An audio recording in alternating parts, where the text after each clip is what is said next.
Hello friends, इस video में हम पैरेलल टेम्पलेट वर्कफ्लो एजेंट को डिटेल में एक्सप्लोर करेंगे। पैरेलल वर्कफ्लो एजेंट्स अपने सब एजेंट्स को कॉन्करेंटली एग्जीक्यूट करते हैं।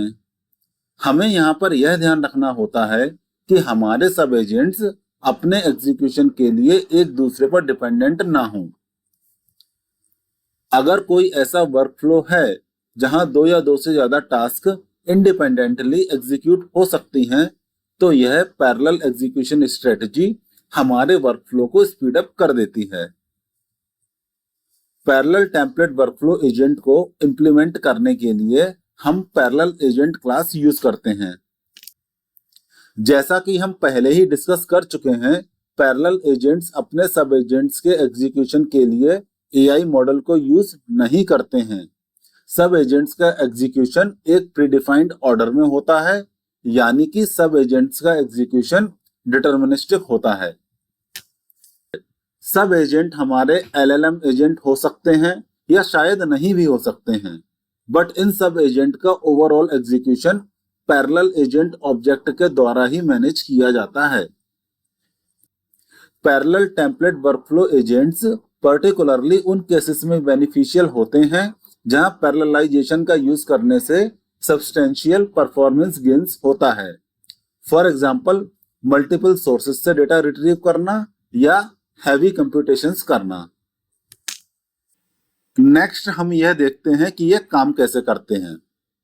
जब पैरेलल एजेंट का रन एसिंक मेथड कॉल होता है, तो यह अपने सारे सब एजेंट्स का run async method concurrently call करता है और सब एजेंट्स का पैरेलल एग्जीक्यूशन शुरू हो जाता है। इट मींस कि सारे एजेंट्स अप्रोक्सीमेटली सेम टाइम पर एग्जीक्यूट होना शुरू करते हैं। हर सब एजेंट अपनी खुद की एग्जीक्यूशन ब्रांच में ऑपरेट करता है। इसका मतलब यह हुआ कि ड्यूरिंग एग्जीक्यूशन इन ब्रांचेस के बीच कॉन्वर्सेशन हिस्ट्री या स्टेट ऑटोमेटिकली शेयर नहीं होती है। एक बार जब सब एजेंट्स का एग्जीक्यूशन कंप्लीट हो जाता है, तब उनका रिजल्ट्स पैरेलल एजेंट की हेल्प से एक्सेस किया जा सकता है। अब हम इसको एक डायग्राम की हेल्प से समझ लेते हैं। जैसा कि आप देख सकते हो, हमारे पैरेलल एजेंट में तीन सब एजेंट्स हैं, सब एजेंट 1, सब एजेंट 2 और सब एजेंट 3।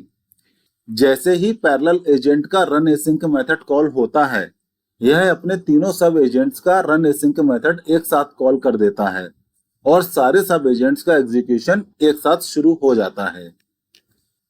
जैसा कि हम पहले देख चुके हैं, एग्जीक्यूशन के दौरान इन सब एजेंट्स के बीच कोई कॉन्वर्सेशन हिस्ट्री या स्टेट ऑटोमेटिकली शेयर नहीं होती है। अगर हमारी कोई ऐसी रिक्वायरमेंट है जहां हमें एजेंट्स के बीच कम्युनिकेशन या डेटा शेयरिंग की जरूरत है, तो हमें यह एक्सप्लिसिटली इंप्लीमेंट करना होगा। तो इस इंप्लीमेंटेशन की कुछ पॉसिबल अप्रोचेस देख लेते हैं। पहली अप्रोच है शेयर्ड इन्वोकेशन कॉन्टेक्स्ट। इसमें हम अपने सारे सब एजेंट्स को एक शेयर्ड इन्वोकेशन कॉन्टेक्स्ट ऑब्जेक्ट पास करते हैं। यह ऑब्जेक्ट एक शेयर्ड डेटा स्टोर की तरह काम करता है।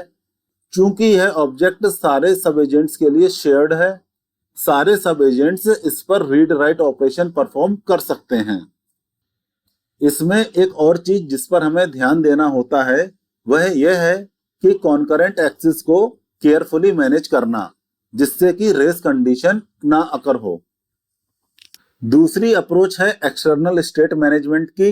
इस अप्रोच में हम अपने एजेंट्स के बीच कम्युनिकेशन फैसिलिटेट करने के लिए कोई एक्सटर्नल डेटाबेस यूज कर सकते हैं, मैसेज क्यू यूज कर सकते हैं या कोई और मैकेनिज्म यूज कर सकते हैं। तीसरी अप्रोच है पोस्ट प्रोसेसिंग। इस अप्रोच में हम सब एजेंट्स की प्रोसेसिंग कंप्लीट होने के बाद रिजल्ट्स कलेक्ट कर लेते हैं और उसके आगे की प्रोसेसिंग के लिए लॉजिक इंप्लीमेंट करते हैं।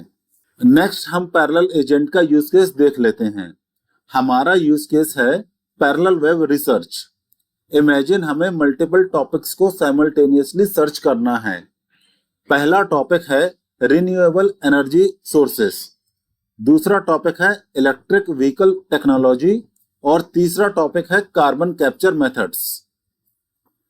इसके लिए हम 3 LLM based research agents create कर सकते हैं। पहला research agent renewable energy sources topic को सर्च करेगा, दूसरा research agent electric vehicle technology topic को सर्च करेगा और तीसरा research agent carbon capture methods topic को सर्च करेगा। नेक्स्ट हम एक पैरेलल एजेंट क्रिएट करते हैं जो कि इन तीनों सब एजेंट्स का एग्जीक्यूशन फ्लो कंट्रोल करता है। यह सारी रिसर्च टास्क इंडिपेंडेंट हैं और कॉन्करेंटली एग्जीक्यूट होती हैं। पैरेलल एजेंट का यूज करने से total research time significantly reduce हो जाता है।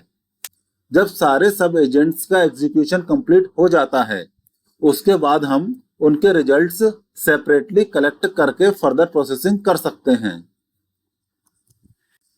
यहां पर हम इसका सिंटैक्स देख सकते हैं। जब हम पैरेलल एजेंट को डिफाइन करते हैं तो हम सब एजेंट्स पैरामीटर में अपने सब एजेंट्स की लिस्ट को पास कर देते हैं।